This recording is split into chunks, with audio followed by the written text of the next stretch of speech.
అంశం ఏదైనా, ఇష్యూ ఏదైనా, పార్టీ ఏదైనా దానిపై సమగ్ర సమాచారం అందించడానికి మా ప్రతినిధులందరూ సిద్ధంగా ఉన్నారు. ముందుగా మనం హైదరాబాద్ బ్యూరో ప్రణయ్ దగ్గరికి వెళ్తాం. ప్రధానంగా చూసుకుంటే ఎంసీఆర్ హెచ్ఆర్డీలోని ఖాళీ స్థలాన్ని వినియోగించుకుంటామంటూ కూడా సీఎం రేవంత్ రెడ్డి చెప్పినటువంటి పరిస్థితి కనిపిస్తుంది. ఇక ఖాళీ స్థలంలో సీఎం క్యాంప్ ఆఫీసు నిర్మిస్తామని ఆయన ప్రకటన చేశారు. కొత్తగా వాహనాలు కూడా కొనుగోలు చేయమని చెప్పారు. ఇక శాసనసభ భవనాలు సమర్థవంతంగా వినియోగించుకుంటామని చెప్పినటువంటి పరిస్థితి కనిపిస్తోంది. ఇక బీఆర్ఎస్ ప్రభుత్వం 12 నుంచి 14 గంటలకు మించి కరెంటు ఇవ్వలేదు అని సీఎం అంటున్నారు. అలాగే దీన్ని బీఆర్ఎస్ చెప్పినటువంటి పరిస్థితి ఇవ్వలేదు అని చెప్పినటువంటి పరిస్థితులు కూడా గుర్తు చేసినటువంటి పరిస్థితి కనిపిస్తుంది. అన్ని అంశాలపై అందరితో చర్చించి శ్వేతపత్రం విడుదల చేస్తాం. రేపు బీఏసీ సమావేశంలో ఎజెండాపై నిర్ణయం తీసుకుంటామని కూడా సీఎం రేవంత్ రెడ్డి చెప్పినటువంటి పరిస్థితి కనిపిస్తుంది. మొత్తానికి అలాగే రాయదుర్గం ఎయిర్పోర్ట్ మెట్రో ఉపయోగకరంగా ఉండదని చెప్పినటువంటి పరిస్థితి, అలాగే విమానాశ్రయానికి మరో మార్గంలో మెట్రోను ప్లాన్ చేస్తామని చెప్పినటువంటి పరిస్థితి కనిపిస్తుంది. ఇప్పటికే ఎలాంటికి సంబంధించి ఒక ప్రకటన చేసినట్టు కూడా మనకు వార్తలు వస్తున్నటువంటి పరిస్థితి కనిపిస్తుంది. మొత్తానికి తనదైన పంతాలో రేవంత్ రెడ్డి ముందుకు వెళుతున్నటువంటి పరిస్థితి కనిపిస్తుంది. కొత్తగా మార్పులు, గత ప్రభుత్వంలో చేసినటువంటి పథకాలకు సంబంధించి, అప్పుడు శంకుస్థాపన పడినటువంటి కార్యక్రమాలకు సంబంధించి పునర్విమర్శ చేస్తున్నటువంటి పరిస్థితి కనిపిస్తుంది. సో ఈ నేపథ్యంలో పూర్తి అప్డేట్స్ ఏంటి చెప్పండి ప్రణయ్. Thank you Rajasekhar. తెలంగాణ రాష్ట్ర ప్రభుత్వం అయినటువంటి నూతన ప్రభుత్వం, కాంగ్రెస్ ప్రభుత్వం ఏర్పడినప్పటి నుంచి కూడా ఏదో ఒక నూతన కార్యక్రమాలు తీసుకునే ప్రయత్నం చేస్తూ ఉంది. బీఆర్ఎస్ గత ప్రభుత్వం చేసినటువంటి అనేక వైఫల్యాలకు సంబంధించి బయటపెట్టేటువంటి ప్రయత్నం చేస్తూ ఉంది. మొదటగా గ్రేటర్ హైదరాబాద్లో ఉన్నటువంటి ఏవైతే ఎంసీఆర్ హెచ్ఆర్డీకి సంబంధించినటువంటి ల్యాండ్స్ ఏవైతే ఉన్నాయో వాటికి సంబంధించినటువంటి ల్యాండ్స్ అన్నిటి కూడా వినియోగించుకుంటామని చెప్పేసి ప్రకటించడం జరిగింది. అంతేకాకుండా ప్రభుత్వ రంగంలో ఉన్నటువంటి అన్ని వాహనాలకు సంబంధించి కావచ్చు, ఇప్పటివరకు ఉన్నటువంటి వాహనాలు ప్రతి ఒక్క వాహనాన్ని యూటిలైజ్ చేస్తామే తప్ప కొత్త వాహనాలు తీసుకునేటువంటి ప్రసక్తే లేదంటూ కూడా రేవంత్ రెడ్డి కరాఖండగా చెప్తున్నటువంటి పాయింట్ కనబడుతోంది. ఇక మరొక అంశానికి సంబంధించి మనం మాట్లాడుకున్నట్లయితే పూర్తి స్థాయిలో కూడా ఈ యొక్క కార్యక్రమాలకు సంబంధించిన నేపథ్యంలో మనం చూసుకున్నట్లయితే 111 జీవో ఉన్నటువంటి ప్రాంతంలో ఏ విధమైనటువంటి చర్యలకు మెట్రోకి ఏ విధమైనటువంటి పర్మిషన్స్ ఇస్తారు అన్నటువంటి పాయింట్ కూడా రేజ్ చేయడం జరిగింది. మెట్రో గతంలో ఏదైతే క్రియాశీలకంగా తీసుకున్నటువంటి హైదరాబాద్ మెట్రోకి సంబంధించినటువంటి నేపథ్యంలో కూడా హైదరాబాద్ మెట్రో ఏ విధంగా రాయదుర్గం నుంచి ఎయిర్పోర్ట్ వరకు ఒక లైన్ గీయడం జరిగింది. మరి హైదరాబాద్ నుంచి ఏదైతే రాయదుర్గం నుంచి ఎయిర్పోర్ట్కి వెళ్లాల్సినటువంటి రూట్కి సంబంధించిన నేపథ్యంలో అది లాంగ్ వే, దాంతోపాటుగా ఆ రూట్కి ఆల్రెడీ క్లియర్గా కూడా వాహనాలు వెళ్ళి రావడానికి సరైనటువంటి మార్గం ఉన్నాయి. ఆ నేపథ్యంలో ఎందుకు ఆ మార్గాన్ని ఎంచుకున్నారన్న పాయింట్ని కూడా రేవంత్ రెడ్డి రేజ్ చేయడం జరిగింది. అంతేకాకుండా 111 జీవో అమల్లో ఉన్నటువంటి ప్రాంతంలో ఏ విధమైనటువంటి ఎవరు పర్మిషన్స్ ఇచ్చారు, ఎలా పర్మిషన్స్ ఇచ్చారు అన్నటువంటి పాయింట్ని కూడా రేజ్ చేయడం జరిగింది. ఇక మరొక అంశానికి సంబంధించి మనం చూస్తే ఇక్కడ రాయదుర్గం నుంచి ఎయిర్పోర్ట్ వరకు ఏదైతే కనెక్టివిటీ మెట్రోను రద్దు చేస్తూ ఎల్బీ నగర్ నుంచి నేరుగా ఎల్బీ నగర్ టు ఏదైతే ఎయిర్పోర్ట్ వరకు ఎల్బీ నగర్ నుంచి ఒక రూట్ని కనెక్ట్ చేయమంటూ కూడా ప్రత్యేకంగా చెప్పడం జరిగింది. అండ్ అంతేకాకుండా ఇప్పటి వరకు ఉన్నటువంటి కొన్ని రూట్స్కి సంబంధించిన దాంట్లో కూడా RRRకి సంబంధించినటువంటి ప్రాంతాల నుంచి కాకుండా ఓల్డ్ సిటీ మీదుగా, ఓల్డ్ సిటీని ఇప్పటి వరకు కూడా గత ఏ ప్రభుత్వం కూడా డెవలప్మెంట్ చేయలేదు. అండ్ దాంతోపాటుగా ఏ పార్టీ కూడా ఓల్డ్ సిటీలో అడుగు పెట్టేటువంటి ప్రయత్నం చేయలేదు. కానీ కాంగ్రెస్ ప్రభుత్వం తొలిసారిగా కూడా ఓల్డ్ సిటీని కూడా ఫోకస్ చేయబోతా ఉంది. మొదటగా MGBS అండ్ ఫలక్నామాతో పాటుగా చంద్రాయన్గుట్ట మీదుగా కూడా ఎయిర్పోర్ట్కి వెళ్లేందుకు ఒక ప్రత్యేక రూట్ మ్యాప్ని అయితే ప్లాన్ చేయబోతా ఉన్నారు. అంతేకాకుండా మరికొన్ని రూట్ మ్యాప్తో పాటుగా శ్రీశైలం రోడ్ మీదుగా కూడా ఎయిర్పోర్ట్కి వెళ్లేందుకు ఒక రూట్ ప్లాన్ గీయాలి అంటూ కూడా సీఎం రేవంత్ రెడ్డి ప్రణాళిక గీయడం జరిగింది. ఇది మెట్రోకి సంబంధించి ఈ విధంగా ఉంటే ప్రభుత్వ వాహనాలకు సంబంధించి కూడా క్లియర్ కట్గా మెన్షన్ చేయడం జరిగింది. ఒక ప్రభుత్వ వాహనాన్ని ప్రతి వినియోగంలో లేనటువంటి వాహనాలను కూడా వినియోగించుకుంటా నూతనంగా ఏ ఒక్క వాహనాన్ని తీసేటువంటి ప్రసక్తే లేదంటూ కూడా రేవంత్ రెడ్డి చెప్తున్న సిచ్యువేషన్స్ కనబడతా ఉన్నాయి. ఇక విద్యుత్కి సంబంధించి బీఆర్ఎస్ ప్రభుత్వం క్రియాశీలకంగా తీసుకున్నటువంటి విద్యుత్కి సంబంధించి 24 గంటల ఉచిత విద్యుత్ని మేము రైతాంగానికి అందిస్తున్నాము అన్నటువంటి మాటను ఎన్నికల ముందు, ఎన్నికలకు తర్వాత, ఆ తర్వాత అంతకుముందు నుంచి కూడా ఒక ప్రచారాన్ని ప్రజల్లోకి తీసుకెళ్లేటువంటి ప్రయత్నం చేసింది. బట్ ఇప్పుడు లెక్కలు తీస్తే కేవలం 12 నుంచి 14 లేదా 13 గంటల వ్యవధిలోనే విద్యుత్ రైతులకు అందింది. కరెంటు ఏదైతే ఉచిత కరెంట్ అన్నటువంటి కరెంటుకి సంబంధించి కేవలం 13-14 గంటలు మాత్రమే అందుతుంది అన్నటువంటి పాయింట్ కూడా రేవంత్ రెడ్డి మెన్షన్ చేయడం జరిగింది. అధికారులతో చర్చించడం జరిగింది. పూర్తి నివేదికతో శ్వేతపత్రం విడుదల చేస్తామంటూ కూడా రేవంత్ రెడ్డి చెప్తున్న సిచ్యువేషన్స్ కనబడతా ఉన్నాయి. ఇక బీఆర్ఎస్ ప్రభుత్వం చేసినటువంటి వైఫల్యాలకు సంబంధించి పూర్తి స్థాయిలో కూడా బయటకు తీసుకొచ్చే ప్రయత్నం చేస్తూ ఉన్నారు. అండ్ ప్రభుత్వ స్థలాలకు సంబంధించిన వాటిలో పూర్తి స్థాయిలో అన్ని వినియోగించుకుంటాం. అండ్ దాంతోపాటుగా లోక్సభకు ఏదైతే మనకు ఇక్కడ ఉన్నటువంటి రాజ్యసభ ఉన్నటువంటి పార్లమెంట్ భవన్కి సంబంధించి కావచ్చు, ఏదైతే ఇక్కడ ఉన్నటువంటి అసెంబ్లీ భవన్కి సంబంధించిన నేపథ్యం అన్ని ప్రాంతాలతో పాటుగా అన్ని కార్యాలయాలను కూడా ఫుల్ఫిల్ చేస్తాము. దాంతో పాటుగా ప్రభుత్వ కార్యాలయంలో సీఎం క్యాంప్ ఆఫీస్ను కూడా నిర్మిస్తాము అంటూ కూడా రేవంత్ రెడ్డి చెప్తున్న సిచ్యువేషన్స్ కనబడతా ఉన్నాయి. అనుక్షణం కూడా ప్రజా శ్రేయస్సు, తెలంగాణ అభివృద్ధి కోసమే రేవంత్ ఇప్పటి వరకు గడిచినటువంటి ఈ వారం రోజుల వ్యవధిలో కూడా పూర్తి స్థాయిలో తీసుకునే ప్రతి నిర్ణయం కూడా ప్రజలకు ఉపయోగపడే విధంగా ఉంటుంది. అండ్ అంతేకాకుండా ఏళ్ల తరబడి నుంచి హోల్ సిటీకి వెళ్ళాలి అన్న ఏ నాయకుడు వెళ్ళాలనేటువంటి ఎంఐఎంకు కంచుకోటగా ఉన్నటువంటి హోల్ సిటీ అంతా కూడా ఇప్పుడు రేవంత్ రెడ్డి డెవలప్ చేయాలి అన్నటువంటి ప్లాన్తో కూడా ముందుకెళ్తున్న సిచ్యువేషన్స్ కనబడతా ఉన్నాయి రాజశేఖర్. డౌట్ మీరు అన్నట్లు అంటే ఎప్పుడు ఏ ముఖ్యమంత్రి లేనటువంటి డిఫరెంట్ ఒక స్ట్రాటజీతో రేవంత్ రెడ్డి ముందుకు వెళుతున్నట్టు మనకు స్పష్టంగా అర్థమవుతుంది. అంటే గెలవక ముందు ప్రచారంలో ఎంత వాడివేడిగా మాటల్లో వెదజాలినా లేకపోతే అటాకింగ్ పోర్లో తన ప్రసంగాలు ఉన్నప్పటికీ కూడా పూర్తిగా సీఎం అయిన తర్వాత కేసీఆర్ను కలవటం దగ్గర నుంచి కానీ లేకపోతే ప్రజా దర్బార్ను తన అధికారిక నివాసంలో గత ప్రభుత్వం వాడుకున్నప్పుడు కూడా వద్దని తన సొంత నివాసంలో ఉండటం, భట్టి విక్రమార్క నివాసంగా ఇచ్చినటువంటి పరిస్థితి, ఇవన్నీ చూసుకుంటే ఒక డిఫరెంట్ స్ట్రాటజీతో సీఎం రేవంత్ రెడ్డి ముందుకు వెళ్తున్నారు అనుకోవచ్చు. ఆ నేపథ్యంలో ఇప్పుడు ఉన్నటువంటి ప్రధానంగా రాయదుర్గం ఎయిర్పోర్ట్కు సంబంధించి కానీ లేకపోతే విద్యుత్తుకు సంబంధించి కానీ ఒక్కొక్క అంశానికి సంబంధించి ఒక్కొక్క శాఖకు సంబంధించి శ్వేతపత్రాలు రిలీజ్ చేయడం అంతా కూడా కొత్తగా ఒక నూతన అధ్యాయంగా చెప్పుకునే అవకాశం కాంగ్రెస్ పార్టీ దక్కే ఒక విధానంతో వెళ్తుంది అనుకోవచ్చు మనం. ఎస్, ఖచ్చితంగా శేఖర్.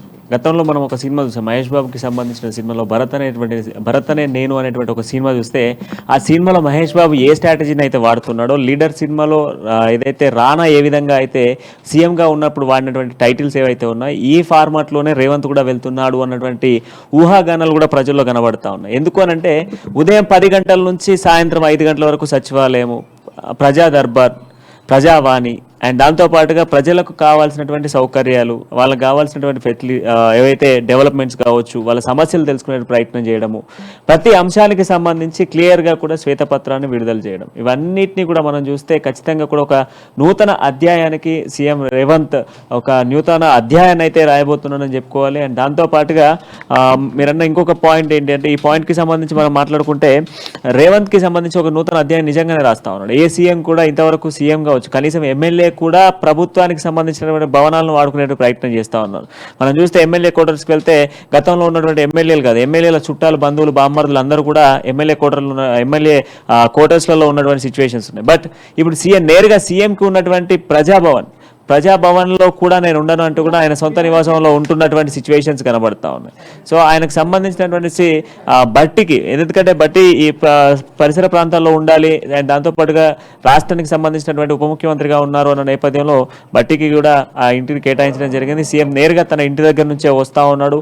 ప్రజా సమస్యలు తెలుసుకునేందుకు నేరుగా కూడా సీఎం క్యాంప్ ఆఫీస్ నిర్వహించేందుకు కూడా ఈ నిర్ణయం తీసుకోవడం జరిగింది. ఆయన ఇంటి దగ్గర నుంచి నేరుగా కూడా ఇటు డే షెడ్యూల్ కూడా మనం చూస్తూ ఉన్నాం. గతంలో ఇప్పుడు తెలంగాణ ఏర్పడిన తర్వాత ఏ ప్రభుత్వం అంటే మనకు ఉన్నటువంటి ఒకే ప్రభుత్వం, సో అప్పట్లో టీఆర్ఎస్, ఇప్పుడు బీఆర్ఎస్. సో ఆ ప్రభుత్వం తర్వాత ఏర్పడినటువంటి రెండో ప్రభుత్వంగా చెప్పుకోవాలి అంటే కాంగ్రెస్ ప్రభుత్వం. మరి కాంగ్రెస్ ప్రభుత్వం ఒక నూతన అధ్యాయాన్ని లిఖిస్తూ ఉంది. ఆ లిఖించేటువంటి అధ్యాయంలో ఖచ్చితంగా అపోజిషన్ పార్టీస్ కూడా స్వాగతిస్తున్నాయని చెప్పుకోవాలి. ఎందుకంటే నిన్న చూసాం మనము బీఆర్ఎస్ కూడా కొన్ని అంశాలకు సంబంధించి కాంగ్రెస్కి సంప్రదించేటువంటి ప్రయత్నం చేస్తూ ఉంది, కాంగ్రెస్కి మద్దతు ఇచ్చేటువంటి ప్రయత్నం కూడా చేస్తూ ఉంది. అండ్ మోరోవర్ ఎంఐఎం బీఆర్ఎస్ పార్టీకి కంప్లీట్గా కూడా ఒక స్నేహపూర్వకంగా ఉన్నటువంటి పార్టీ ఇప్పుడు కాంగ్రెస్ పార్టీకి మద్దతు ఇచ్చేందుకు ప్రయత్నం చేస్తాం. అంటే కాంగ్రెస్ పార్టీలో రేవంత్ సీఎం అయిన తర్వాత చాలా మార్పులు జరిగాయి, చేర్పులు జరగబోతా ఉన్నాయి, ఇంకా చాలా మార్పులు జరుగుతాయనేది మాత్రం స్పష్టంగా తెలుస్తూ ఉంది Rajasekhar.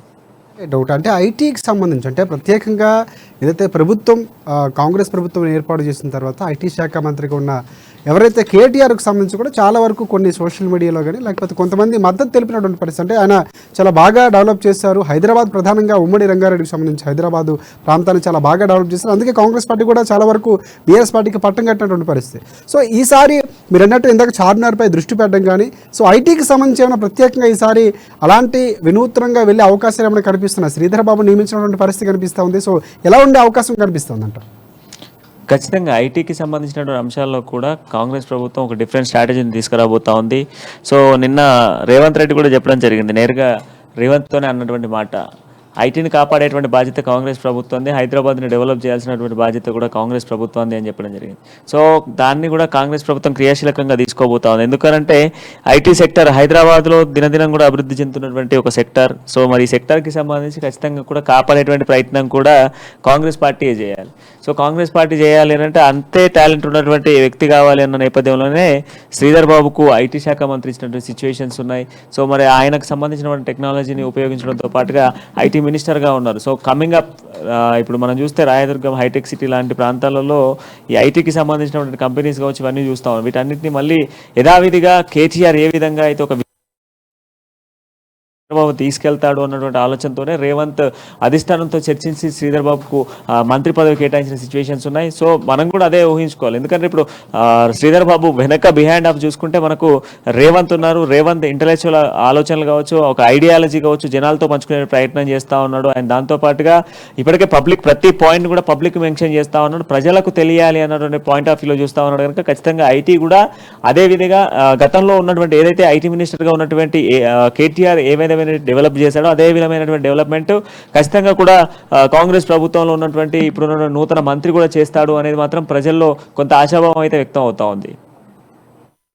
Thanks for updates Pranay. Next మనం నిజామాబాద్ వెళ్దాం. మెదక్ వెళ్దాం. మెదక్లో మా ప్రతినిధి సునీల్ మనకి అందుబాటులో ఉన్నారు. మెదక్ సంబంధించి మెదక్ జిల్లా పౌర సరఫరాల శాఖలో కోట్లలో అవినీతి జరిగింది.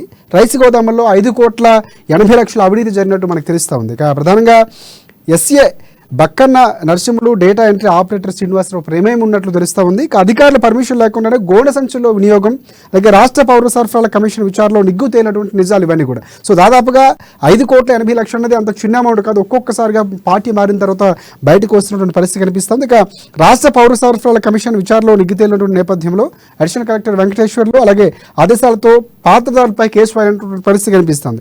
రెవెన్యూ చట్టం ప్రకారం వారి ఆస్తులు జప్తు చేస్తామని కూడా అడిషనల్ కలెక్టర్ చెప్పినటువంటి పరిస్థితి కనిపిస్తుంది. దీనిపై పూర్తి అప్డేట్స్ ఏంటి అసలు చెప్పండి సునీల్. మెదక్ జిల్లాలో FCI గోదాంలో అంటే పేదలకు పంపిణీ చేసేటువంటి ప్రభుత్వ రేషన్ సరుకుల్లో పంపిణీ చేసేటువంటి బియ్యం సంబంధించి పెద్ద ఎత్తున కుంభకోణం జరిగిందని చెప్పవచ్చు. సుమారు 5 కోట్ల మేర కుంభకోణం జరిగింది. అయితే 5 కోట్ల విలువైనటువంటి బియ్యం FCI గోదాం నుంచి మాయమవడం జిల్లా వ్యాప్తంగా ఒక్కసారిగా సంచలనంగా మారింది. మెదక్ కేంద్రంగా ఉన్నటువంటి ప్రభుత్వ FCI గోదాం నుంచి అక్కడ పనిచేస్తున్నటువంటి కంప్యూటర్ ఆపరేటర్, గోదాం ఇన్ఛార్జ్ ఇద్దరి ప్రోద్బలంతోనే స్కామ్ జరిగినట్లుగా కూడా అధికారులు జరిపినటువంటి ప్రాథమిక విచారణలో తేలింది. అయితే సుమారు 5 కోట్ల మేర బియ్యం మాయమైనట్లుగా కూడా అధికారుల విచారణ వెల్లడైంది. అయితే ఇందుకు సంబంధించి విచారణ నివేదికను రాష్ట్ర FCI కమిషనర్ కు పంపిస్తే ఆయన వీరిపై క్రిమినల్ కేసులు కూడా నమోదు చేయాలని ఆదేశించడంతో వారిపై రెవెన్యూ రికవరీ యాక్ట్ ప్రకారం కేసులు నమోదు చేయడమే కాకుండా వారిపై క్రిమినల్ కేసులు కూడా నమోదు చేశారు. అయితే రికవరీ యాక్ట్ ప్రకారం వారిపై ఎవరైతే ఇందులో స్కామ్ లో భాగస్వాములు ఉన్నారో వాళ్ళ పేరుపై ఉన్నటువంటి ఆస్తులకు సంబంధించి కూడా జప్తు ప్రక్రియ చేశామని చెప్పి కూడా జిల్లా అడిషనల్ కలెక్టర్ వెంకటేశ్వర్లు చెప్తున్నప్పటికీ కూడా గత కొన్ని నెలలుగా, కొన్ని సంవత్సరాలుగా స్కామ్ జరిగినట్లు కూడా మనకు తెలుస్తుంది. ఎందుకంటే 5 కోట్ల విలువైనటువంటి బియ్యం మాయమవడం అంటే ఒకేసారి జరిగేటువంటి అంశం ఉండదు. నెలల వారీగా, దశల వారీగా జరుగుతూ ఉంటది. అయితే ప్రతి ఏటా కూడా ఆడిట్ జరుగుతూ ఉంటది. అదేవిధంగా FCIకి సంబంధించి కూడా అధికారులు తనిఖీ చేస్తూ ఉంటారు. అదేవిధంగా రెవెన్యూ, సివిల్ సప్లై అందరు అధికారులు ఉండగా కూడా 5 కోట్ల మేర ఇప్పటి వరకు ప్రాథమిక విచారణలో కేవలం 5 కోట్ల రూపాయలకు సంబంధించినటువంటి బియ్యం స్కామ్ బయట తేలింది. మరోవైపు పూర్తి స్థాయిలో విచారణ జరగలేదు. కేవలం ప్రాథమిక దశలోనే 8 కోట్లకు సంబంధించినటువంటి స్కామ్ బయటకు వచ్చిన నేపథ్యంలో ఇంకా పూర్తి స్థాయిలో విచారణ జరిపిస్తే మరికొంతమంది అధికారులు, ఎందుకంటే కేవలం FCI ఉన్నటువంటి ఇన్ఛార్జ్ కానివ్వండి, కంప్యూటర్ ఆపరేటరే ఇందుకు బాధ్యులని చెప్పి మనం చెప్పలేము. ఇప్పటికే ప్రస్తుతానికైతే వాళ్ళు బాధ్యులుగా ఉన్నప్పటికీ కూడా వీరి వెనకాల కూడా ఎవరైనా అధికారులు లేదంటే పెద్ద స్థాయి రాజకీయ నేతలు ఎవరైనా ఉన్నారా అని చెప్పి కూడా అనుమానాలు వ్యక్తమవుతున్నటువంటి పరిస్థితి ఉంది.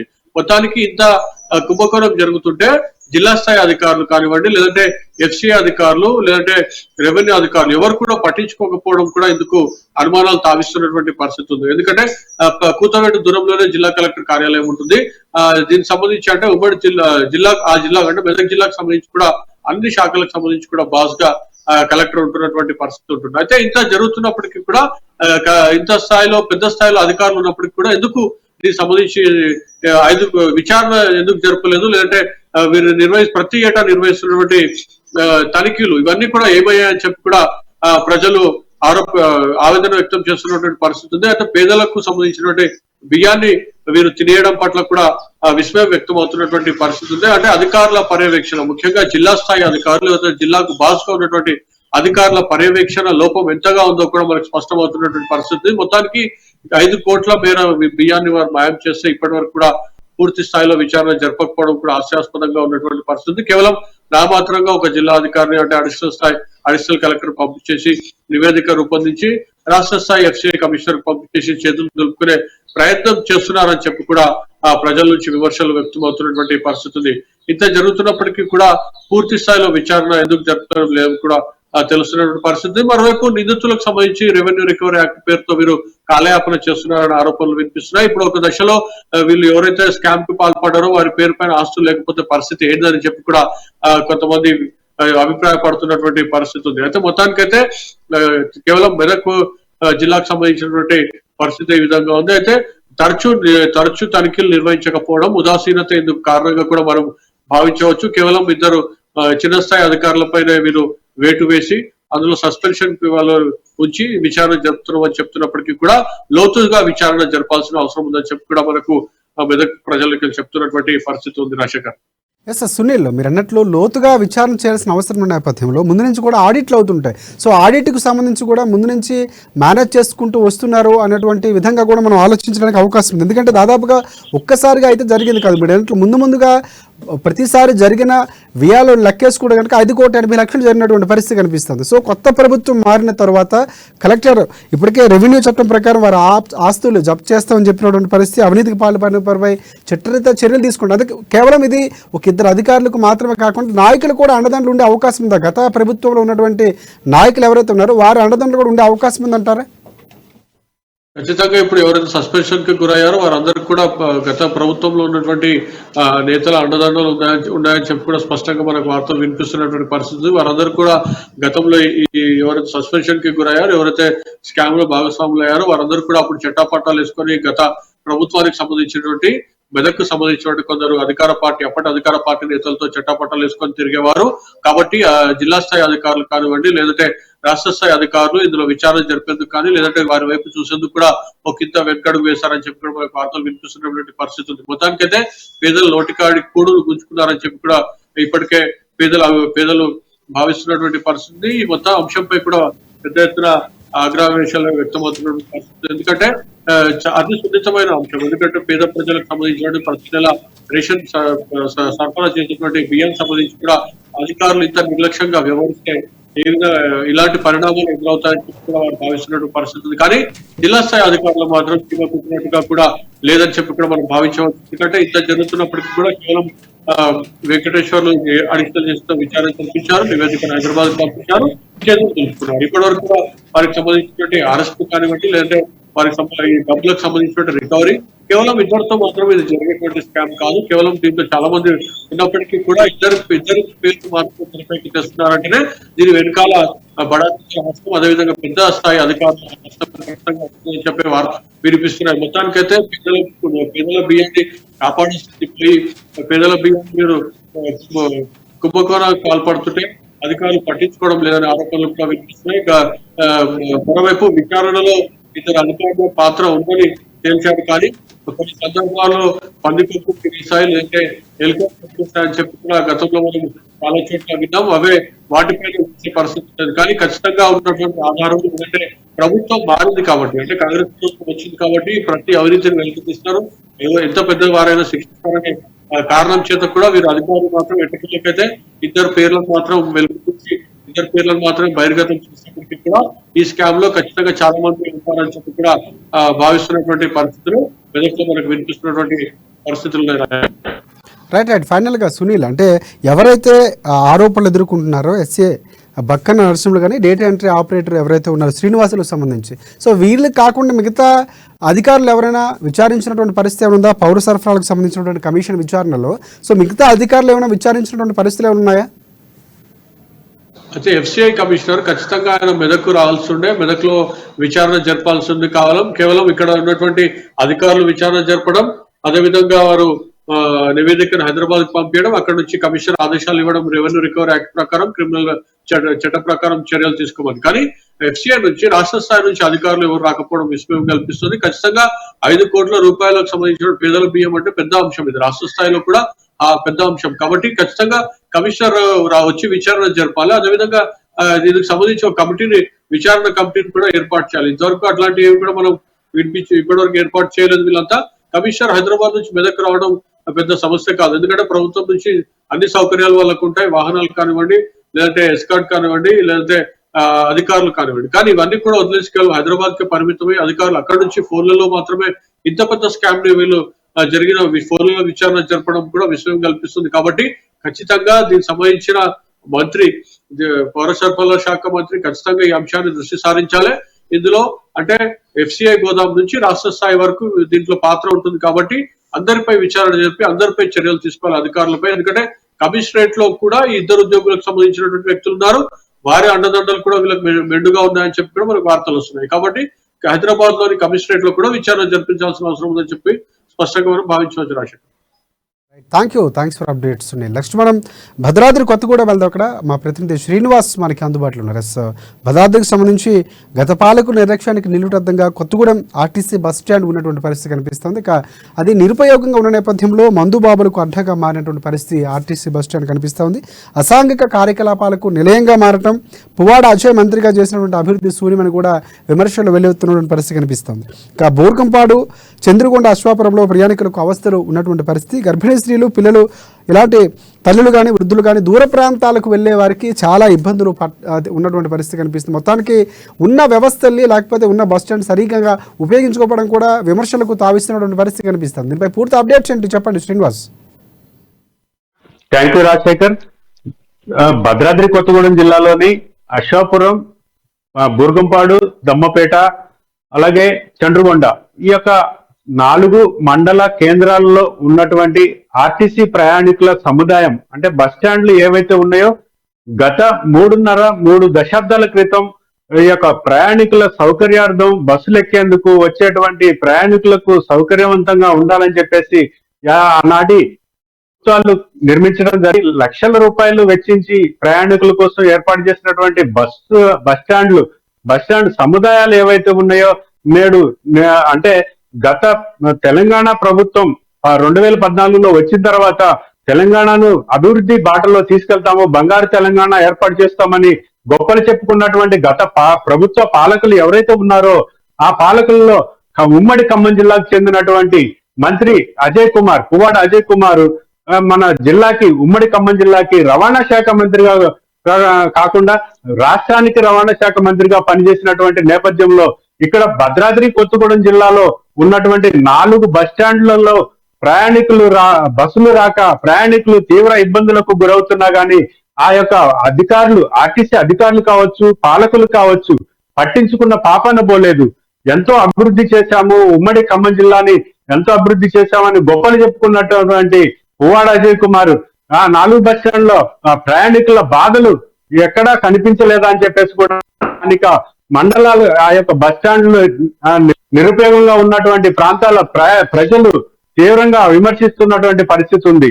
ఈ రోజు ఆ బస్ స్టాండ్లు తాగుబోతులకు అడ్డాగా, అసాంఘిక కార్యకలాపాలకు నిలయాలుగా మారినటువంటి నేపథ్యంలో ఈ యొక్క బస్ స్టాండ్లను 4 బస్ స్టాండ్లను కూడా పునరుద్ధరించాలని ఆనాడు ప్రభుత్వాలకి ప్రజలు విన్నవించుకున్నా కూడా ఏమాత్రం స్పందన లేకపోతే 9.5 సంవత్సరాలు తెలంగాణ ప్రభుత్వం BRS పార్టీ అధికారంలో ఉండి కనీసం చర్యలు తీసుకోకపోవడం ఎంత దౌర్భాగ్యం అని చెప్పేసి కూడా స్థానిక మండలాల ఆ యొక్క 4 మండలాలకు చెందినటువంటి ప్రజలు ఎంతో దిగ్భ్రాంతి వ్యక్తం చేస్తున్నారు నేపథ్యం ఉంది. ఇలా చూసుకున్నట్టయితే కోట్ల రూపాయలకు నేడున్నటువంటి పరిస్థితుల్లో కోట్ల రూపాయల విలువైనటువంటి బస్ స్టాండ్ సముదాయాలు ఆ యొక్క ప్లేస్ ఖరీదు కావచ్చు. మీరు అన్నట్లు కోట్ల రూపాయల నిధులు వెచ్చించి కట్టినటువంటి బస్ స్టాండ్లు ఈరోజు నిరుపయోగంగా ఉండడం అనేది ప్రభుత్వంలో ఉన్నటువంటి ఒక లోపంగా చెప్పుకోవచ్చు, వ్యవస్థ ఫెయిల్ అయిందని చెప్పుకోవచ్చు. అందులోనే మీరు అన్నట్లు మంత్రి పువ్వాడ అజయ్గా ఆ నియోజకవర్గం నుంచి లేకపోతే ఖమ్మం నుంచి ఉన్నటువంటి పరిస్థితి కనిపిస్తుంది భద్రాద్రికి సంబంధించి. సో అలాంటి ఒక మంత్రి సొంతగా ఉన్నప్పటికీ కూడా పూర్తి స్థాయిలో నిరుపయోగంగా ఉన్నటువంటి పరిస్థితి కనిపిస్తుంది. సో ఇప్పుడున్న కాంగ్రెస్ ప్రభుత్వానికి ఏమైనా ఇప్పుడు స్థానికంగా ఉన్నటువంటి ఎవరైతే ఇబ్బంది పడుతున్నవారు కానీ లేకపోతే అక్కడ ఉన్నటువంటి సముదాయం కానీ ఏమైనా కంప్లైంట్ ఇచ్చే అవకాశాలు ఏమైనా కనిపిస్తున్నాయి, దరఖాస్తు పెట్టుకొని ఈ ప్రభుత్వంలో న్యాయం జరిగే అవకాశాలు ఉన్నాయంటారా? తప్పకుండా ఇప్పుడు వచ్చినటువంటి ప్రభుత్వం పేదల పాలిటీ వరంగా భావిస్తున్నారు ప్రజలు. ఇప్పుడు వచ్చినటువంటి కాంగ్రెస్ ప్రభుత్వం అధికారంలోకి వచ్చినటువంటి నేపథ్యంలో తప్పకుండా ఈ యొక్క బస్ స్టాండ్లు పునరుద్ధరిస్తారు.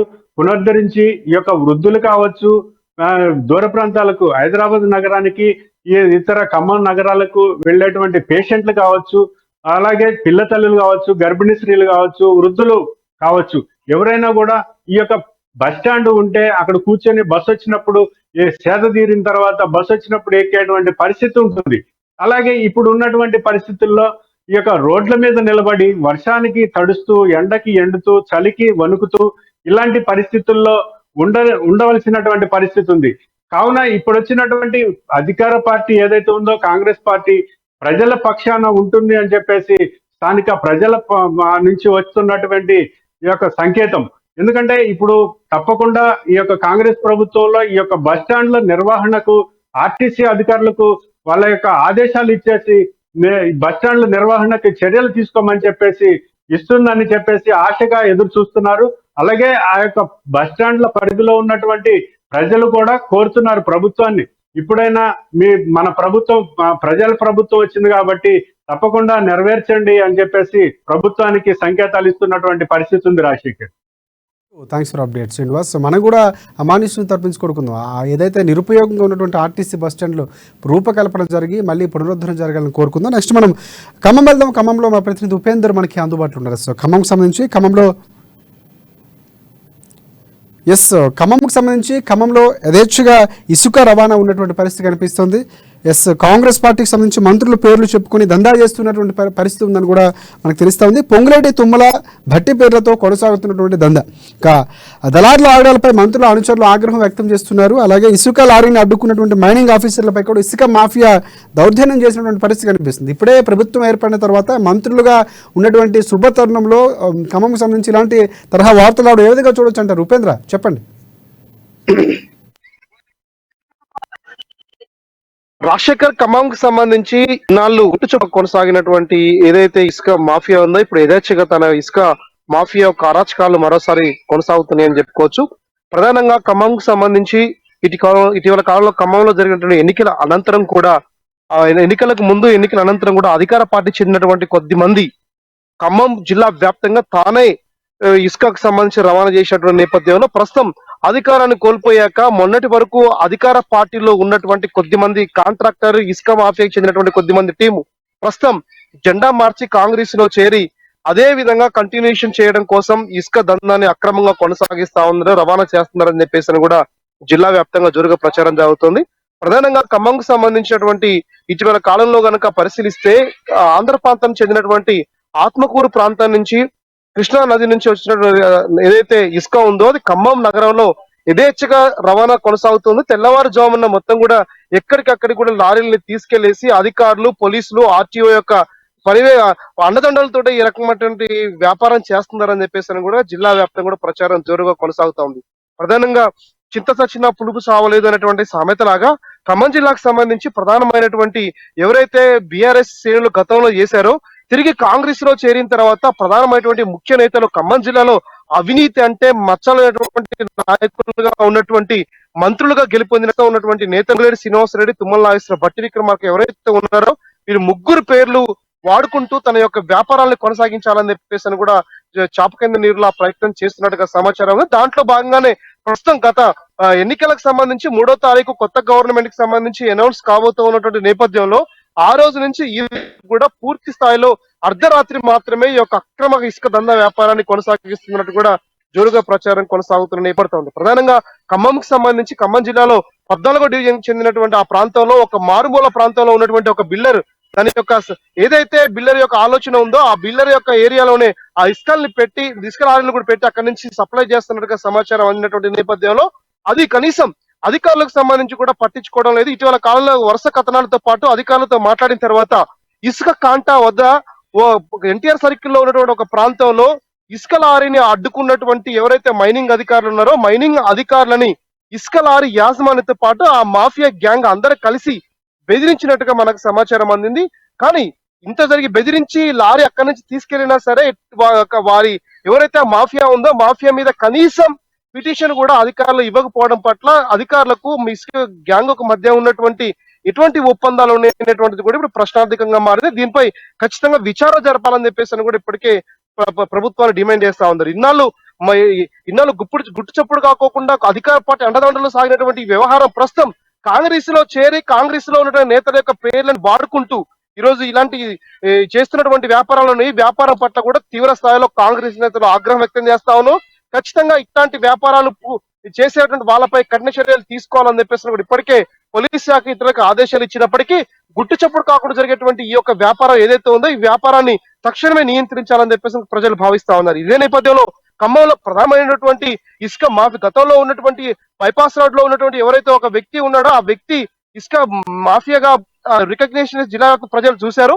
కానీ అది అధికార పార్టీ రాష్ట్ర మంత్రి గతంలో ఉన్న మంత్రి అండదండలతో ఆ ఇసుక మాఫియా ఇసుక దందా చేసిన ఆరోపించారు. అదే తరుణంలో ఖమ్మంలో ఉన్నటువంటి కొద్ది మంది ప్రధానంగా ఏనుకూరు మండలానికి శ్రీరామగిరికి చెందినటువంటి ఒక వ్యక్తితో పాటు చిన్నమునగాలకు చెందినటువంటి మరో వ్యక్తితో పాటు ఖమ్మంలో ఇద్దరు బ్రదర్స్ గా ఉన్నటువంటి ఎవరైతే ఎన్ఎస్వి వాక్వే ఆ ప్రాంతంలో నివసిస్తున్నారో వీళ్ళందరూ కూడా కలిసి అక్రమంగా ఈ ఇసుక మాఫియాని ఎలాగైనా సరే ఖమ్మం జిల్లా వ్యాప్తంగా విస్తరించాలని చెప్పేసి పక్క ప్రణాళికతో ఉన్నట్టుగా సమాచారం అవుతుంది. ప్రధానంగా లారీలను ఆఫ్ చేసినటువంటి నేపథ్యంలో ఇసుకనికి సంబంధించి తరలించొద్దని అడ్డుకున్నటువంటి నేపథ్యంలో ఇక్కడ తుమ్మల నాగేశ్వరరావు పేరు వాడుతున్నటువంటి నేతల పట్ల కూడా ప్రస్తుతం ఉన్నటువంటి అధికారులతో పాటు కాంగ్రెస్ ప్రభుత్వం అప్రమత్తంగా ఉండకపోతే రానున్నటువంటి కాలంలో కాంగ్రెస్ కి అనేక రకాల అపవాదాలు తీసుకొచ్చేటువంటి అవకాశం ఉందని కూడా ఇప్పటికే రాజకీయ పార్టీ నేతలు కూడా విశ్లేషిస్తా ఉన్నారు. రాజశేఖర్ రైట్ ఉపేంద్ర, మనం గతంలో కూడా చాలా సందర్భాల్లో అధికార బీఆర్ఎస్ పార్టీలో ఉన్నటువంటి నేతల అండదండలతో అక్కడ ఇసుక మాఫియా జరుగుతుందని మనం డిస్కషన్లో జరిగినటువంటి పరిస్థితి అమ్మ న్యూస్లో జరిగింది. బట్ ఇప్పుడు మరొకసారి అంటే మంత్రి పదవులు నిర్వహించి దాదాపుగా వారం కూడా గడవలేనటువంటి పరిస్థితి. సో గడవక ముందే ఇలాంటి తరహా ఆరోపణలు మంత్రులపై రావటం సో ఏ విధంగా చూడొచ్చు? కేవలం అక్కడ ఉన్నటువంటి ఎవరైతే ఉన్నారో దళారులు ఒక స్ట్రాటజీ అనుకోవచ్చా? నిజంగానే వారి పాత్ర ఉండే అవకాశాలు ఏమైనా ఉన్నాయంటారు? ఎందుకంటే ఈ మధ్యనే వారు మంత్రి పదవులు అధిరోహించడంలో ఆ కార్యక్రమాల్లో బిజీగా ఉన్న నేపథ్యంలో ఇలాంటి తరహా రావడం అనేది ఒక రకంగా వారిపై ఆరోపణలుగా చూడవలసిన అవసరం ఉందంటారు.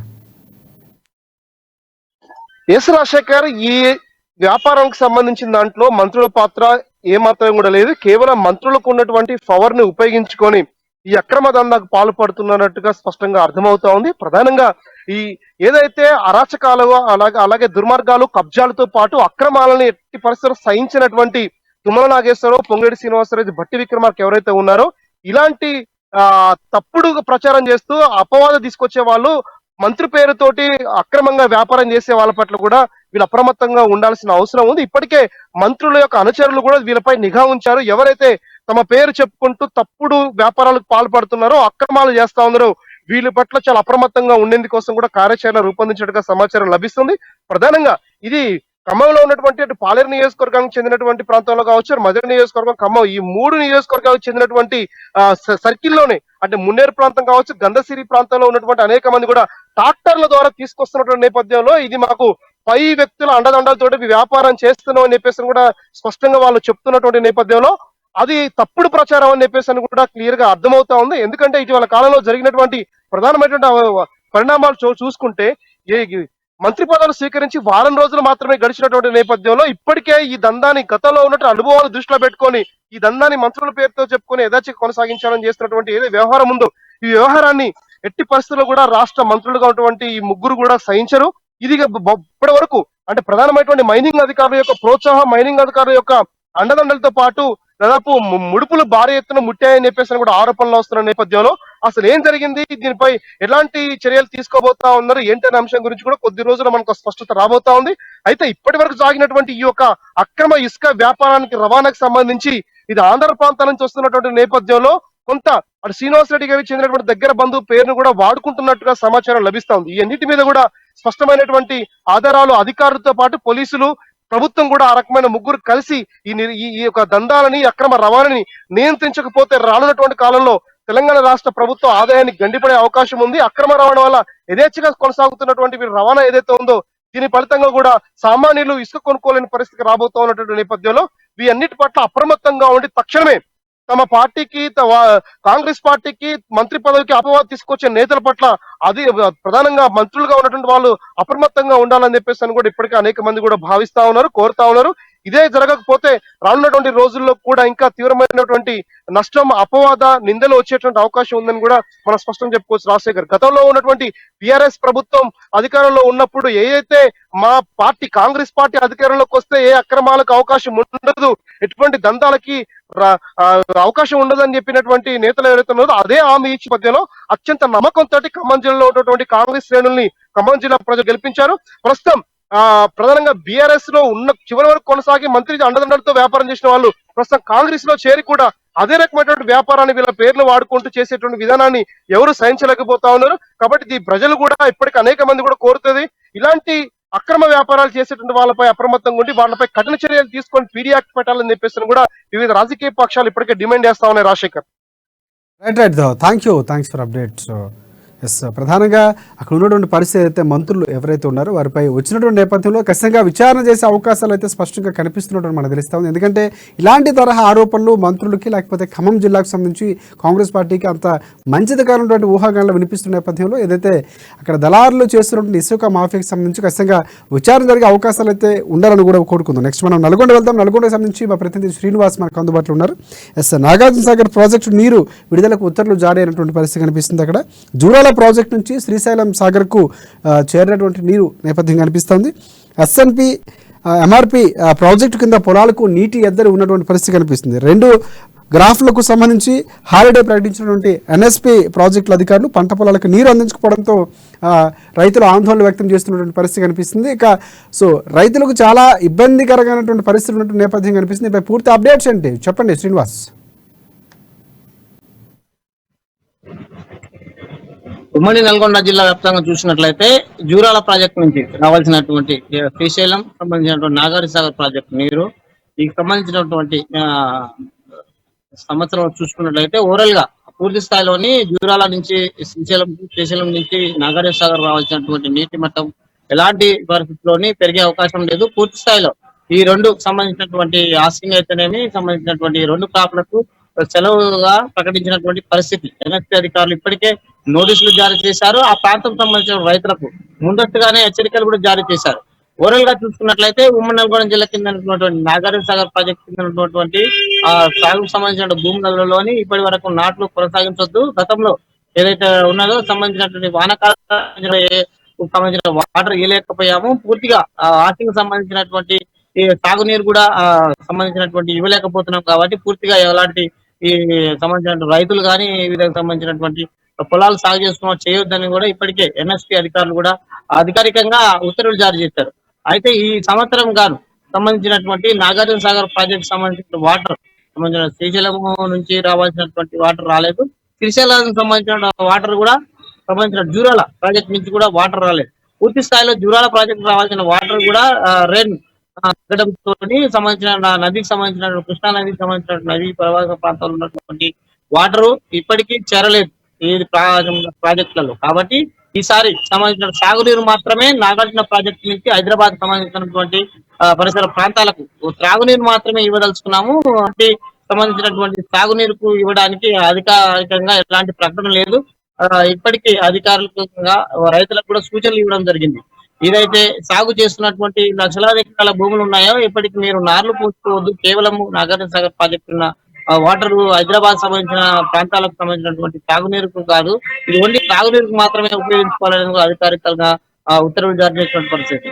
అయితే గత ఎన్నడూ లేని విధంగా గత శ్రీశైలం సంబంధించి వాటర్ అయితేనేమి, శ్రీశైలానికి సంబంధించిన జూరాలకు సంబంధించిన వాటర్ అయితేనేమి, ఈ సంబంధించిన కృష్ణా వాటరు ఉమ్మడి నల్గొండ జిల్లాలో సంబంధించి నాగార్జున సాగర్ ప్రాజెక్ట్ ని పెద్ద ఎత్తున విడుదల చేస్తున్నటువంటి పరిస్థితి. ఇక్కడ ఉన్నటువంటి దిగువన నాగార్జున సాగర్ ప్రాజెక్టు సంబంధించిన దిగువన ఉన్నటువంటి అనేకమైనటువంటి భూములు సస్యశ్యామలైనటువంటి పరిస్థితి. ఉమ్మడి నల్గొండ తీసుకున్నట్లయితే ఎన్ఎస్పి అయితేనేమి ఇట్లు ఎస్ఆర్ఎస్పి సంబంధించిన ప్రాజెక్టులు నీళ్లు ఒకసారిగాను ఉన్నటువంటి మూసి సంబంధించిన ప్రాంతాల్లో తోటి కలకలాడినటువంటి పరిస్థితి ఉమ్మడి నల్గొండ జిల్లా. ఈ రోజు చూసినట్లయితే గతంలో వానాకాలం సంబంధించిన ప్రాంతానికి సంబంధించినటువంటి మాత్రం వాటర్ మాత్రం ఎలాంటి చేయలేకపోయారు. ఇప్పుడు కూడా ఈ ప్రాంతానికి సంబంధించినటువంటి వాటర్ రిలీవ్ చేయడానికి కూడా సంబంధించినటువంటి నది సంబంధించినటువంటి పర్వత ప్రాంతంలోని గ్రౌండ్ వాటర్ ఎలాంటి సంబంధించినటువంటి పెంపడానికి పెంపొందించుకోవడానికి పై నుంచి వచ్చే వాటర్ ఫ్లో తగ్గింది కాబట్టి రైతులు ఎలాంటి సంబంధించిన నాటకాన్ని ఇలాంటివి చేసుకోకూడదు, పూర్తిగా డ్రింకింగ్ వాటర్ ఉపయోగించుకోవాలని కూడా చెప్పినటువంటి పరిస్థితి. ఇదే పరిస్థితి గతంలో ఉన్నటువంటి ఆసింగ్ సంబంధించి ఇప్పుడు చేసినటువంటి దానికి కొనసాగినట్లయితే రైతులు పెద్ద ఎత్తున ఆందోళన చెందుతున్నటువంటి పరిస్థితి. లక్షలాది ఎకరాలు సాగర్ ఆయకట్టు రైట్ శ్రీనివాస్, ఒకటి మీరు అన్నట్లు 2 గ్రాఫ్లకు సంబంధించి హాలిడేస్ ప్రకటించినటువంటి నేపథ్యంలో ఎప్పటి వరకు ఉన్నాయి హాలిడేస్? పూర్తిగా రైతులకు సంబంధించి డిమాండ్లు ఏవైతే ఉన్నారో నీటి ఎద్దడి ఉంది, పంట పొలాలు ఎండిపోతున్నటువంటి పరిస్థితి నేపథ్యం కనిపిస్తున్న నేపథ్యంలో అధికారులు ఏం చెప్తా ఉన్నారు? అధికారుల నుంచి ఎలాంటి వివరణ వస్తూ ఉంది? ఎన్ఎస్పి నగర్ ప్రాజెక్ట్ సంబంధించిన అధికారులు కానీ లెఫ్ట్ కానీ కెనాల్ చూసినట్లయితే ఉమ్మడి నల్గొండ జిల్లా ఖమ్మం సంబంధించినటువంటి పాలేరు సంబంధించినటువంటి ప్రాజెక్టులోకి లెఫ్ట్ కెనాల్ ద్వారా సాగర్ రిజర్వాయర్ నుంచి సంబంధించినటువంటి వాటర్ లిఫ్ట్ చేసిన పరిస్థితి ఉండేది. ఈ సంవత్సరం సంబంధించినటువంటి శ్రీశైలం నుంచి రావాల్సినటువంటి వాటర్ ఇక్కడికి రాలేకపోయింది కాబట్టి డెడ్ స్టోరేజ్ చేరినటువంటి పరిస్థితి. ఈ పరిస్థితులకు సంబంధించి ఉండడం క్రమంలోని త్రాగునీటికి మాత్రమే రిలీజ్ చేస్తాము, సాగునీటికి ఈ సంబంధించినటువంటి సాగర్కి సంబంధించినటువంటి నాగార్జున సాగర్ ప్రాజెక్టు ఉన్నటువంటి సాగు భూములకు ఎలాంటి వాటర్ ఇవ్వలేకపోతున్నాము. ఎందుకు అనేది దాని గురించి పరిశీలించినట్లయితే ఎగువ ప్రాంతంలో ఉన్నటువంటి వాటర్ మనకు ప్రాజెక్ట్ లోకి రాలేదు కాబట్టి పూర్తిగా ఈసారి ఎవరు నాట్లు వేయద్దు అనేది కూడా అధికారికంగా చేసినటువంటి పరిస్థితి. ఈ పరిస్థితి చూసినటువంటి రైతులు ఒకసారిగాను ఇబ్బందికరమైన పరిస్థితి. గతంలో చేసినటువంటి ఆనకాలకు సంబంధించినటువంటి నాట కూడా వాటర్ రిలీజ్ చేయలేడు. ఇప్పుడు యాసంగి సంబంధించిన వాటర్ కూడా రిలీజ్ చేయకపోవడంతో ఒక్కసారిగా టోటల్ సంబంధించిన భూములు బీడును బారినటువంటి పరిస్థితి, ఇక్కడ కంచెలుగా మారినటువంటి పరిస్థితి. ఇక్కడ ఉన్నటువంటి రైతులు కూడా ఒక్కసారిగా ఆందోళన చెందుతున్నారు. గతంలో ఎప్పుడూ లేని విధంగా నాగార్జున సాగర్ ప్రాజెక్టు కింద గత 10 సంవత్సరాల్లో ఎన్నడూ లేని విధంగా ఈసారి ఒక డ్రాక్ ఏర్పడడం, ఈ ప్రాంతానికి సంబంధించినటువంటి రైతులు ప్రధానంగా వరి పండించుకొని ఈ వాటి ద్వారా పూర్తి స్థాయిలోని కొంత రైతులకు మేలైనటువంటి భూములలో పంటలు పండించుకున్న పరిస్థితి. కానీ ఈ సంవత్సరం పూర్తిగా చూసినట్లయితే ఆల్మట్టి డ్యామ్ నుంచి వచ్చే వాటర్ కు మనకు శ్రీశైలం కానీ ఇక్కడ ఉన్నటువంటి నాగార్జున సాగర్ సంబంధించింది కానీ రిజర్వాయర్ ఎక్కడ నిండలేదు. దానికి సంబంధించింది ముందస్తుగానే రైతులకు హెచ్చరికలు జారీ చేసి పంటలు వేసుకోవద్దు కాబట్టి త్రాగునీరు మాత్రము చేయడానికి అయితే సిద్ధంగా ఉన్నామనేది కూడా అధికారులు చేశారు. దీనికి నాగార్జున సాగర్ ప్రాజెక్ట్ రైతులు మాత్రం కొంత పెద్ద ఎత్తున ఒక పూర్తి స్థాయిలో వాళ్ళకి ఇబ్బందికరమైన పరిస్థితి నెలకొన్నటువంటిది. ఇప్పుడు ఈ నాగార్జున సాగర్ ప్రాజెక్ట్ కింద గత కొంతకాలంగా అనేక సంబంధించినటువంటి పంటలు పెద్ద ఎత్తున పండించుకొని ఒక జీవనం గడుపుతున్నటువంటి రైతులు ఇప్పుడు చాలా ఇబ్బందికరమైన పరిస్థితి నెలకొన్నటువంటిది. ఇప్పుడు ఉమ్మడి నల్గొండ జిల్లాలో ఓవరాల్ గా నాగార్జున సాగర్ ప్రాజెక్ట్ కింద ఉన్నటువంటి పరిస్థితి. Thanks for update Srinivas. Next మనం ఆదిలాబాద్ వెళ్దాం. అక్కడ మా రీజనల్ కోఆర్డినేటర్ సత్యనారాయణ మనకి అందుబాటులో ఉన్నారు. ప్రధానంగా పార్లమెంట్ ఎన్నికలకు సంబంధించి ఆదిలాబాద్ పై ఫోకస్ చేసినటువంటి పరిస్థితి కనిపిస్తుంది. లోక్సభ ఎన్నికలకు కసరత్తులు చేస్తున్నది అక్కడ జిల్లా యంత్రాంగం, జిల్లా అధికారులు కూడా. ఎంపీ స్థానాల్లో విజయం సాధించాలని ఒక పక్క పార్టీలు ప్లాన్ చేస్తూ ఉంటే స్ట్రాంగ్ రూమ్ కానీ కౌంటింగ్ కేంద్రాల కోసం భవనాల పరిశీలన, అలాగే స్థానిక సోషల్ వెల్ఫేర్ బాలికల రెసిడెన్షియల్ పాఠశాల సంజయ్ గాంధీ పాలిటెక్నిక్ కాలేజీని అధికారులు పరిశీలించినటువంటి పరిస్థితి కనిపిస్తుంది. పార్లమెంట్ ఎన్నికల్లో పోటీకి నేతలు ఓ పక్క సమాయత్తం అవుతుంటేనే అధికారులు దానికి సంబంధించినటువంటి పూర్తిగా ఏర్పాట్లపై దృష్టి పెట్టేటువంటి పరిస్థితి కనిపిస్తుంది. టికెట్ల కోసం వైపు పావులు కదుపుతున్నారు. దీనిపై పూర్తి అప్డేట్స్ అందిస్తారు. చెప్పండి Satyanarayana. Good evening Rajasekhar, thank you very much. అయితే అసెంబ్లీ ఎన్నికలు ముగిసిపోయాయి. ఇక ఇక్కడి నేతలు అధికారులంతా రాబోయే పార్లమెంట్ గా మనకు అంత సమాచారం అవుతుంది. ఎందుకంటే ఇటీవలే అంటే ఈ రోజు నిన్ననే ఇక్కడ జిల్లా కలెక్టర్ రాహుల్ రాజ్ వీటికి సంబంధించినటువంటి అంటే స్ట్రాంగ్ రూమ్ కావచ్చు, పార్లమెంటు ఎన్నికల కౌంటింగ్ కేంద్రాలకు సంబంధించినటువంటి ఇక్కడ సోషల్ వెల్ఫేర్ బాలికల రెసిడెన్షియల్ పాఠశాల, అలాగే అదేవిధంగా సంజయ్ గాంధీ పాలిటెక్నిక్ కళాశాలను స్ట్రాంగ్ రూమ్ కౌంటింగ్ కేంద్రాల కోసం ఎన్నికల పర్యవేక్షకురాలు నలంద ప్రియతో కలిసి పరిశీలించారు. అయితే అదే కాకుండా ఇక ఎన్నికల విషయానికి వస్తే అంటే ఆల్రెడీ గత 2 రోజులుగా నెక్స్ట్ వచ్చేటటువంటి ఏవైతే స్థానిక సంస్థల ఎన్నికలు వస్తాయన్నట్టుగా చాలా మంది భావించారు. కానీ స్థానిక సంస్థల ఎన్నికలకు ఫుల్ స్టాప్ పడ్డట్టుగా సమాచారం అందుతోంది. ఎందుకంటే పార్లమెంటరీ ఎన్నికలు ముగిసిన తర్వాతే స్థానిక సంస్థలకు వెళ్లే దిశగా యోచన చేస్తున్నట్టుగా తెలుస్తోంది. అందుకనే ఇప్పుడు అంతా కూడా పార్లమెంట్ ఎన్నికలపై ఇక్కడ దృష్టి పెట్టారు. అయితే ఆదిలాబాద్ పార్లమెంటు పరిధిలో ఇక్కడ ఉన్నటువంటి ఒక ఉమ్మడి జిల్లాలో కనుక చూసినట్టయితే ఈ 10 నియోజకవర్గాల్లో కూడా 7 నియోజకవర్గాలు ఈ ఆదిలాబాద్ పార్లమెంటు పరిధిలోకి వస్తాయి. ఈ 7 నియోజకవర్గాల్లో దాదాపుగా గడిచినటువంటి ఒక అసెంబ్లీ ఎన్నికల్లో వీటికి సంబంధించి 4 స్థానాల్లో బీజేపీ విజయకేతనం చేసుకోగా 2 స్థానాలను టిఆర్ఎస్ కైవసం చేసుకుంది. ఒక స్థానాన్ని మాత్రం ఇక్కడ కాంగ్రెస్ పార్టీ కైవసం చేసుకుంది, ఖానాపూర్ నియోజకవర్గాన్ని. ఇక బీజేపీ దక్కించుకున్నటువంటి స్థానాలు చూసినట్టయితే ఆదిలాబాద్, తర్వాత నిర్మల్, తర్వాత ముథోల్, తర్వాత సిర్పూర్, ఈ 4 నియోజకవర్గాల్ని బీజేపీ తన ఖాతాలో వేసుకుంటే ఆసిఫాబాద్ మరియు ఒక ఏదైతే మరియు ఈ బోత్ ఈ 2 నియోజకవర్గాల్ని బీఆర్ఎస్ తన ఖాతాలో వేసుకుంది. ఇక ఈ 2 బాగా మిగతా ఖానాపూర్ నియోజకవర్గాన్ని కాంగ్రెస్ తన ఖాతాలో వేసుకుంది. ఓవరాల్ గా చూస్తే ఇది అంటే 7 నియోజకవర్గాల్లో కూడా బీజేపీ కాస్త ఇక్కడ బలం పుంజుకున్నట్టుగా మనకు కనిపిస్తోంది. గతంలో ఇంత ఈ యొక్క ఇక్కడైతే ఉత్తర తెలంగాణలో ఇంత పట్టు లేకపోయినప్పటికీ కూడా ఈ మధ్య ఈ ఎన్నికల్లో ఇంత పట్టు సాధించినట్టు కనబడుతోంది. సో దీంతో అంటే ఈ యొక్క సీట్ల ఆధారంగా ఇప్పుడు వచ్చేటటువంటి ఒక పార్లమెంట్ ఎన్నికల్లో మటుకు కాస్త ఆ నేతల్లో ఆశావాహుల్లో కూడా కొంత ఉత్సుకత, కొంచెం ఆసక్తి అయితే కనబడుతోంది. పోటీకి చాలా మంది సిద్ధంగా ఉన్నట్టు మనకు సమాచారం అందుతోంది. అయితే ఇక ఏ పార్టీలకు ఇక్కడ ఏ అవకాశాలు ఉన్నాయి, ఎంతమంది ఈ యొక్క పార్లమెంట్ ఎన్నికల్లో పోటీ పడుతున్నారు అనేటటువంటి విషయాన్ని కనుక మనం గమనించినట్టయితే ఇప్పుడు ఇక్కడ సాధారణంగా 4 స్థానాలు గెలిచినటువంటి బీజేపీలో అటు ఎన్నికల్లో సీటు దక్కనటువంటి వాళ్ళు, ఆ తర్వాత ఎన్నికల్లో పోటీ చేసి ఓడిపోయినటువంటి వాళ్ళు కూడా ఈసారి పార్లమెంట్ ఎన్నికల్లో పోటీకి సిద్ధంగా ఉన్నట్టు సమాచారం అందుతోంది. అయితే ఆదిలాబాద్ పార్లమెంటు మటుకు ఎస్టీ నియోజకవర్గానికి రిజర్వ్ చేయడంతో ఎస్టీ అభ్యర్థులంతా కూడా ఈ పోటీకి సిద్ధంగా ఉన్నారు. ప్రజెంట్ బీజేపీ నుంచి చూసుకున్నట్టయితే బీజేపీలో బోత్ అంటే ప్రజెంట్ ఎంపీ సోయం బాపురావు ఇక్కడ ప్రాతినిధ్యం వహిస్తున్నారు. అయితే ఆయన గత అసెంబ్లీ ఎన్నికల్లో, ఇటీవల అసెంబ్లీ ఎన్నికల్లో ఆయన బీజేపీ తరఫున బోత్ నియోజకవర్గం నుంచి పోటీ చేసి ఓడిపోయారు. అందుకు ఆ తర్వాత తిరిగి ఆయన మళ్ళీ ఎంపీ స్థానంపై ఆయన కన్నేశారు. ఎంపీ స్థానం నుంచి పోటీ చేసేందుకు ఆయన కసరత్తు చేస్తున్నారు.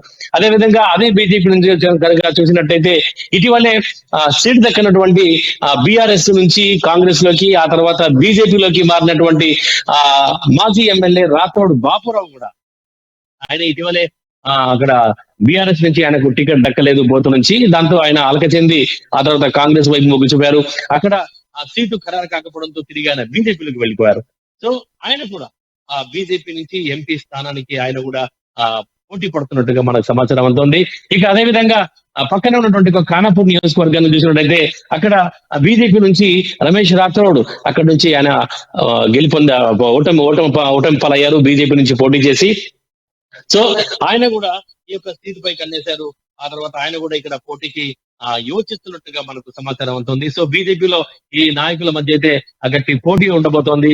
ఈ 3 నాయకులు అయితే తీవ్రంగా ఆశావాహులు ఆ పార్లమెంట్ ఎన్నికల్లో పోటీ చేసేందుకు సిద్ధంగా ఉన్నట్టుగా మనకు సమాచారం అవుతుంది. ఇక బీఆర్ఎస్ వైపు నుంచి మాజీ ఎంపీ గూడెం నగేష్ అదే బోధ నియోజకవర్గానికి ప్రాతినిధ్యం వహించినటువంటి గత ఎంపీ కూడా ఈసారి ఆయనకు గతంలో కూడా ఎన్నికల టికెట్ కోసం ట్రై చేశారు. కానీ ఎంపీ ఎన్నికలు దృష్టిలో పెట్టుకొని, పార్లమెంట్ ఎన్నికలు దృష్టిలో పెట్టుకొని ఆయన సైలెంట్ గా ఉన్నట్టు తెలుస్తుంది. సో ఆయన కూడా ఈసారి ఈ పార్లమెంట్ ఎన్నికల్లో ఆదిలాబాద్ పార్లమెంట్ నుంచి ఆయన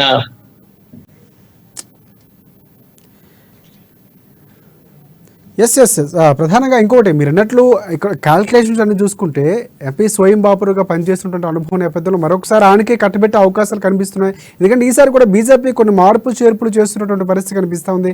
తెలంగాణ రాష్ట్రాన్ని ఎలాగైనా ఈసారి పాగా వేయాలి, ఎంపీల స్థానాన్ని పెంచుకోవాలి. ఎందుకంటే బీజేపీకి ఈసారి ఒక్క ఎమ్మెల్యే నుంచి అసెంబ్లీకి సంబంధించి పెరిగినటువంటి పరిస్థితి కనిపిస్తుంది. సో ఈ పెరిగిన గ్రాఫ్, ఓటర్ల గ్రాఫ్కి సంబంధించి ఈసారి బీజేపీ ఎంపీలు ఎక్కువ సాధించే అవకాశం ఆదిలాబాద్ నుంచి ప్రధానంగా కనిపిస్తుంది. సో ఈసారి ఎక్కువగా ఆదిలాబాద్ నుంచి బీజేపీ గెలిచే అవకాశాలు స్పష్టంగా ఉన్నట్లు కూడా మనకు ఉన్నటువంటి పరిస్థితులు అర్థమవుతున్నాయి. సో ఈసారి స్వయం బాపురావుకి ఇచ్చే అవకాశాలు కనిపిస్తున్నాయి, మార్చే అవకాశాలు ఏమైనా కనిపిస్తున్నాయి అక్కడికి సంబంధించి?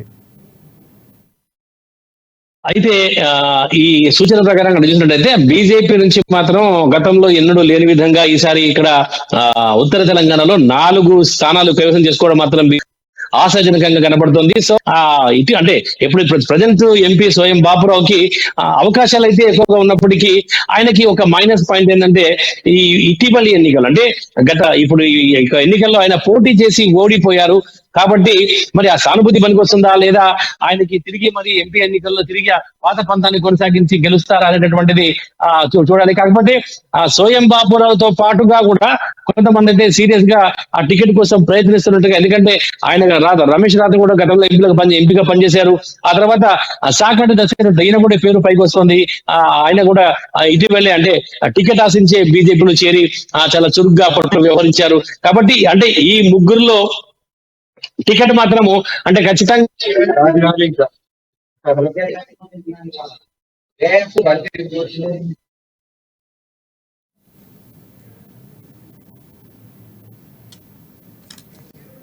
Right, thanks for updates Satyanarayana. అది మొత్తానికి అక్కడ ఉన్నటువంటి పరిస్థితి ఎంపీకి సంబంధించి.